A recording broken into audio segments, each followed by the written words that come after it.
درانه کتونکو السلام علیکم. زه محمد سلمان همدرد د حق غږ پښتو چینل خبري لنډیز کې ستاسو کوربه اوس تاسو پام را اړوم د مهمو خبرونو لنډیز.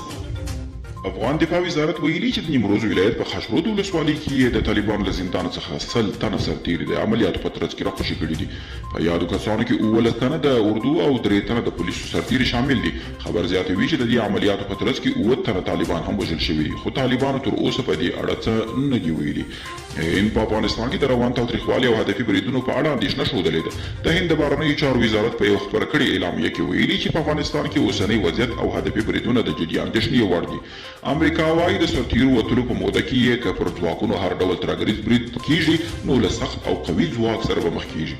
د امریکا د دفاع وزارت ویان جان کربي په یو خبري غونډه کې د خبرو پر مهال ویلي د بایدن ادارې د ټولو اړخونو تر سنجولو وروسته د سرتیرو د ایستلو پریکړه کړې ده. او اتمر وايي په ترکیه کې جوړېدونکې ناسته د سولې د ټینګښت لپاره ګټور فرصت دی. د افغانستان د بهرنیو چارو وزارت حنیف اتمر ویلي طالبان او پاکستان باید وپوهیږي چې په ترکیه کې د افغان سولې په تړاو جوړېدونکې ناسته یو فرصت دی او دوی باید دغه فرصت له لاسه ور نه کړي.